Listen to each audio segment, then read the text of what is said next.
Gates open, they're up and racing. Pierce and Fire draws for your lead, moving up. Wind Turbulence. Arbin Dugo is running by the rail third and on the outside. Extraordinary. While Lorky's Tower is in behind them.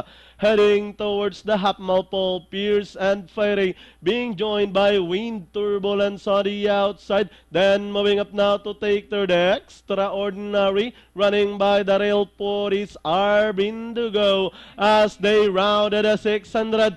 Pierce and Fire still in command, pressing upon the outside. Wind Turbulence, then trying to get closer in third. Arbin Dugo and Extraordinary Lorky's Tower as the race turns towards the final corner. Wind Turbulence now takes command from the outside. Pierce and Fire firing back down on the inside. Arbin Dugo also trying to get closer by the rail. And down the stretch and leading the finish line. Wind Turbulence moving up on the outside to grab the win.